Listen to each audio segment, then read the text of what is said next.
BigCountryPreps.com. I'm Evan Wren, and this is the Countdown to Two-A-Days series.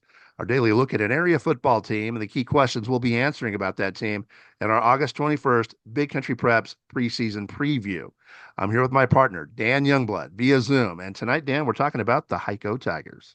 Yeah, and this was a Hico program that took a big step forward last year under Coach Todd Swearingen and went 8-4, got to the second round of the playoffs, and was really a tough out last year. So this is a team that I think I think that's an important step for this program. I think that's one that will kind of set the expectations going forward. And they've got a pretty solid group back this year with 10 lettermen back from last year's 8-4 squad, 5 starters on both sides of the football.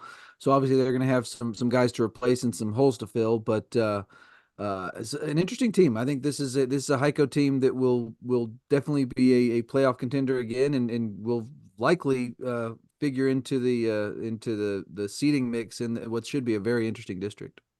There's no middle ground with Hico.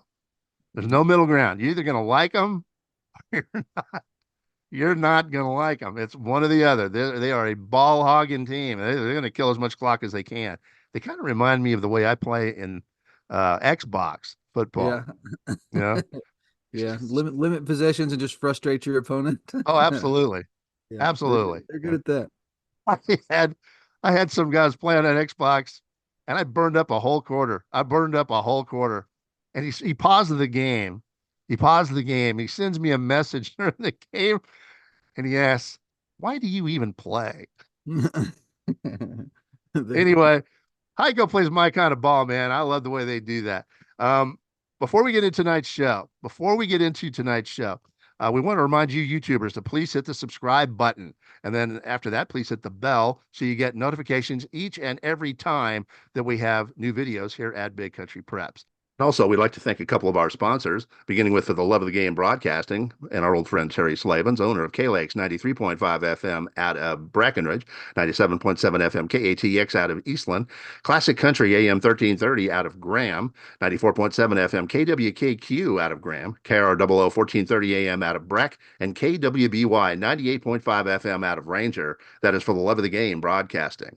Also, Rob Durham, sales consultant at Bear Chevrolet Buick Cadillac up in Breckenridge. If you're in the market for a vehicle, give Rob a shot at 254-559-2266. He's one of the nicest guys you'll ever want to meet. That is Rob Durham up at Bear Chevrolet Buick Cadillac in Breckenridge. And with that, let's go ahead and jump in and talk about those Hico Tigers and some of the biggest questions that will be facing them this year on the football field. I think one of the big ones, and I mentioned they have just the 5 starters back on both sides of the football from last year's 8-4 squad. I think the big one is this is going to be a year for Coach Todd Swearingen to prove that his program is established enough to overcome some fairly substantial graduation losses. I think they've got a good group back, returning 10 of their 18 lettermen from last year's team, and they've got call-ups from what should be what was a very strong JV team, went 9-1 last year. So they've got some reinforcements on the way, but this is an opportunity to fill in some fairly large holes. One of those being the quarterback position, where Carson Keller has been such a big part of what they've done the last several years. So that's a big question for me. Is it reload or rebuild time in Hico? Are we going to see them be able to lean on some of that foundation they've built the last 3 years and continue things pushing forward this year? My question is about depth, and will they have enough depth to contend? Everybody gets hit by injury sooner or later, but will they get enough help off of that JV to create enough depth to where they can survive the inevitable? When you get guys that are hurt, banged up, well, you have that guy in that second spot that can contribute. If they can do that, and one thing that's their style kind of helps that because they limit possessions, and if you don't have a lot of depth, that's the way you want to play. And a lot of the guys coming back are two-way starters, and then they have to rely on this youth. So they run the perfect style to overcome that unless they really get hit by the injury bug. So we shall see. If those young guys coming up can contribute, Hico's going to be Hico again. Yeah. And I think one of the big bonuses is the expectations have changed there. They had a few lean years, but now they had a big year last year getting to the second round of the playoffs where they're expecting to win. Their JV had the huge year. That's got to be nothing but positive for them going forward. One big question mark, or maybe the biggest one that they have this year personnel-wise, is they're not real big. They've got a pretty solid group experience-wise of guys that got playing time on the lines, but there's not just a ton of size. I think that's going to be a big question, and just see if they can still get that kind of push they're going to need to get to run what they run on both sides of the football, really.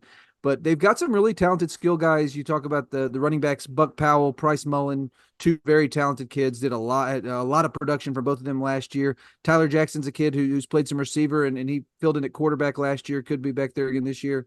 A guy who's talented. They've got some talented playmakers.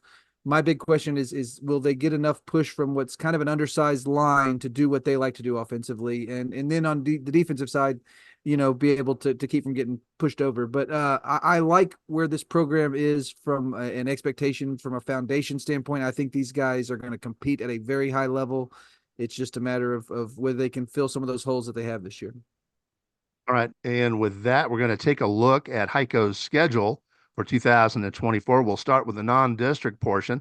They'll open at home against Rio Vista on August the 30th. They'll travel to Moody a week later. They'll play host to Cross Plains on the 13th of September. They'll travel to Itasca to face the old Wampus Cats on the 20th of September. And then they will travel to Florence on the 27th. That schedule offers a few challenges and chances for wins. They can go into district following that open date on the 4th with some momentum. Yep.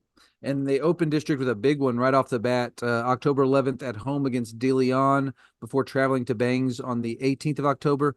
Then they come back home to play another tough one against Coleman on the 25th before going to Hamilton on November 1st and hosting Ballinger for their regular season finale on November 8th. So we've talked about this the last several nights. I think this is a really interesting district. I think it's going to be a really fun district, but it's also going to be a really tough district if your hope is to make the playoffs and score a high seed. There are four really quality teams at the top, and I think there are two teams that are trying to fight their way into that mix just on the outskirts. So Hico, I think, is going to be one of those that's going to be fighting for a playoff spot, but there are some tough games on that district schedule.